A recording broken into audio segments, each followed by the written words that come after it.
Hi everyone, welcome to our YouTube channel keep it simple.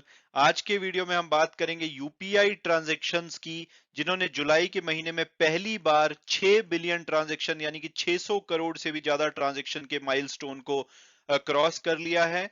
और ये इतनी बड़ी बात है कि पीएम मोदी ने भी इस अचीवमेंट को अप्रिशिएट किया है। तो आज के वीडियो में हम इस टॉपिक को डिटेल में डिस्कस करेंगे। और आगे बढ़ने से पहले अगर आपने अभी तक चैनल को सब्सक्राइब नहीं किया तो प्लीज सब्सक्राइब करके हमें मोटिवेट कीजिए। तो सबसे पहले अगर हम बिल्कुल बेसिक से स्टार्ट करें और ये बात करें कि भाई यूपीआई क्या होता है, तो यूपीआई की फुल फॉर्म होती है यूनिफाइड पेमेंट्स इंटरफेस।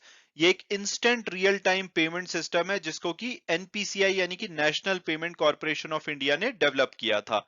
ये national payment corporation of India क्या है? ये आरबीआई की एक स्पेशलाइज्ड डिवीजन है जो कि मिनिस्ट्री ऑफ फाइनेंस की जुरिस्डिक्शन के अंदर काम करती है। इसको आरबीआई ने क्रिएट किया था ताकि रिटेल पेमेंट और जो सेटलमेंट सिस्टम है भारत में उसको ऑपरेट किया जा सके। तो यूपीआई इंटरफेस जो है वो फैसिलिटेट करता है इंटर बैंक यानी कि बैंकों के बीच में जो पीयर टू पीयर और पर्सन टू मर्चेंट ट्रांजेक्शन होती है, यानी कि आप एक दूसरे व्यक्ति को भी इससे ट्रांजेक्शन कर सकते हैं और आप मर्चेंट को भी इससे पेमेंट कर सकते हैं। और इसको आरबीआई के द्वारा रेगुलेट किया जाता है। और इसके द्वारा इंस्टेंटली जो फंड्स हैं वो ट्रांसफर हो जाते हैं दो बैंक अकाउंट के बीच में एक मोबाइल प्लेटफॉर्म के जरिए। और इसमें अगर बैंकों की बात की जाए तो 338 बैंक जुलाई 2022 के डेटा के हिसाब से यूपीआई में अवेलेबल है। एंड आई एम श्योर कि आपने भी कभी ना कभी यूपीआई से पेमेंट डेफिनेटली की होगी। और अब अगर बात की जाए लेटेस्ट डेवलपमेंट की, तो जो यूनिफाइड पेमेंट इंटरफेस की ट्रांजैक्शंस हैं, उन्होंने पहली बार 6 बिलियन यानी कि 600 करोड़ ट्रांजैक्शंस के आंकड़े को जुलाई में क्रॉस कर लिया है। और इसको जब से 2016 में शुरू किया गया है उसके बाद का ये highest ever monthly transaction data है। तो इसके ऊपर जो नरेंद्र मोदी जी हमारे प्राइम मिनिस्टर हैं, उन्होंने भी ये ट्वीट किया है कि this is an outstanding accomplishment. It indicates the collective resolve of the people of India to embrace new technology and make the economy cleaner। तो इन्होंने इसकी काफी तारीफ की है। और जुलाई के महीने में अगर ट्रांजैक्शन की बात की जाए तो 628 करोड़ ट्रांजैक्शंस यूपीआई के थ्रू हुई हैं। और अगर इसकी वैल्यू में बात की जाए यानी कि कितना रुपया आपस में ट्रांसफर हुआ है, तो वो 10.62 ट्रिलियन है, यानी कि 10,63,000 करोड़ रुपए यूपीआई ट्रांजैक्शन से ट्रांसफर किया गया है। अगर मंथ ऑन मंथ इसकी अचीवमेंट देखें तो पिछले महीने के मुकाबले में 4.77% जो पैसा है वो ज्यादा ट्रांसफर हुआ है और 7.17% ज्यादा ट्रांजेक्शन हुई हैं। और अगर ईयर ऑन ईयर के बेसिस पे बात की जाए तो पिछले साल के मुकाबले ट्रांजेक्शन ऑलमोस्ट डबल हो चुकी हैं। और जो पैसा ट्रांसफर किया जाता है उसमें 75% का इंक्रीज देखा गया है। और अब अगर हम यूपीआई जर्नी की बात करें तो इसको 2016 जुलाई में लॉन्च किया गया था। तो इसको पहले जो 1 बिलियन ट्रांजैक्शन है पर मंथ करने में 3 साल लगे। अक्टूबर 2019 वो महीना था जिसमें कि पहली बार 1 बिलियन से ज्यादा ट्रांजैक्शन हुई थी। उसके बाद इसको 1 साल लगभग लगा, अक्टूबर 2020 में पहली बार 2 बिलियन ट्रांजैक्शन का आंकड़ा क्रॉस हुआ। उसके बाद इसको 10 महीने लगे 3 बिलियन ट्रांजैक्शन को क्रॉस करने में। लेकिन उसके बाद इसकी स्पीड बड़ी फटाफट रही जब 3 बिलियन से 4 बिलियन का जो आंकड़ा है इन्होंने सिर्फ 3 महीने में ही अचीव कर लिया। और उसके बाद जो 5 बिलियन और 6 बिलियन का आंकड़ा है इसको क्रॉस करने में इनको 6 6 महीने लगे हैं।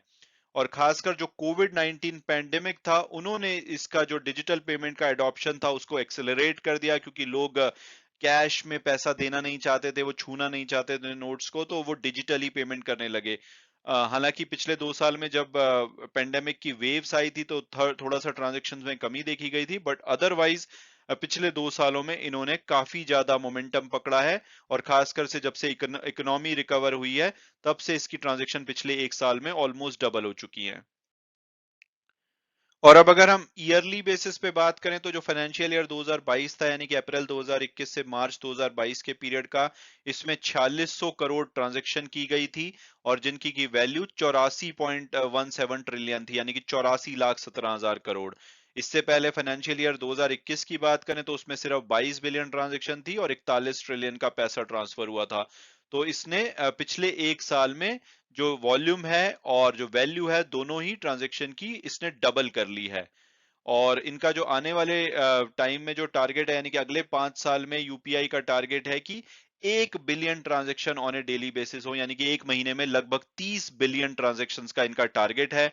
और खासकर उसमें जो हेल्प होगी वो ये होगी, क्योंकि आरबीआई ने डिसीजन लिया था अभी पीछे कि जो रुपे का क्रेडिट कार्ड है उसको यूपीआई से लिंक किया जाएगा। इससे जो इनका वॉल्यूम है वो बहुत तेजी से आने वाले महीनों में बढ़ सकता है। और ये जो बिगिनिंग ऑफ लिंकिंग है, ये जो इसका एवरेज टिकट साइज है यूपीआई ट्रांजैक्शन का उसको बढ़ाने में मदद करेगा, क्योंकि अभी जो एवरेज इसकी है 2050 रुपए पर ट्रांजैक्शन है। क्योंकि आप जानते होंगे कि ज्यादातर जो यूपीआई की ट्रांजैक्शन होती है वो बहुत ही स्मॉल अमाउंट की होती है। हम कई बार 10 रुपए, 15 रुपए, 20 रुपए भी अपने लोकल ग्रोसरी स्टोर में या आपस में ट्रांसफर करते हैं। लेकिन ऑन एन एवरेज इसका 2050 पर ट्रांजैक्शन रहा था 2022 में। और वहीं पे अगर क्रेडिट कार्ड की बात की जाए, जिसको कि reserve bank of India manage करता है, उन्होंने 87,682 करोड़ रुपए की जो ट्रांजैक्शन क्रेडिट कार्ड पे हुई थी जुलाई 2022 में, जिनकी की एवरेज 4,740 रुपए पर ट्रांजैक्शन थी। तो अगर यूपीआई और क्रेडिट कार्ड को लिंक कर दिया जाता है तो आने वाले टाइम में यूपीआई का जो एवरेज टिकट साइज यानी कि पर ट्रांजैक्शन रुपया है वो 3300 रुपए तक भी पहुंच सकता है। तो आगे इसमें बहुत ज्यादा ग्रोथ दिखने वाली है।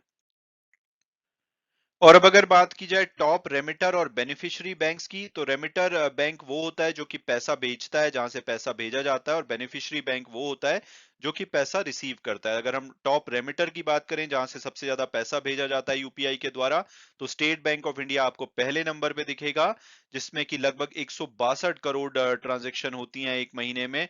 और इसमें जो इनकी अप्रूवल रेट है वो 88% के आसपास है, क्योंकि बिजनेस डिक्लाइन इसमें लगभग 7% के रहते हैं। बिजनेस डिक्लाइन मतलब कि जिसमें यूजर या तो पिन गलत डाल देता है या कोई बिजनेस रीजन है, जैसे कि उसका थ्रेशोल्ड पूरा हो चुका है, तो उस वजह से जब ट्रांजेक्शन डिक्लाइन होती है तो उसे बिजनेस डिक्लाइन बोला जाता है। और 5% के आसपास एसबीआई में टेक्निकल डिक्लाइन भी होते हैं, जैसे एनपीसीआई की वेबसाइट में कोई प्रॉब्लम आ गई या कुछ प्लेटफॉर्म में इशू हो गया। और इसके बाद दूसरे नंबर पे आपको एचडीएफसी बैंक दिखेगा, फिर bank of Baroda, union bank of India, ICICI bank. इस तरह से आपको जो रेमिटर बैंक है उनकी लिस्ट दिखेगी। और अगर बेनिफिशियरी बैंक की बात की जाए, जहां पे सबसे ज्यादा पैसा रिसीव किया जाता है, इसमें आपको पेटीएम पेमेंट बैंक दिखेगा। आप जानते होंगे कि बहुत सारा पैसा पेटीएम में ट्रांसफर किया जाता है यूपीआई के द्वारा, तो इसलिए रिसीविंग में नंबर 1 है। उसके बाद स्टेट बैंक ऑफ इंडिया दूसरे नंबर पे आता है, फिर आपको yes bank, axis bank, ICICI bank वगैरह दिखेंगे। मैं उम्मीद करता हूं कि आपको ये वीडियो पसंद आया होगा और आपने कुछ नया जाना होगा। Thanks so much for watching the video and God bless you all.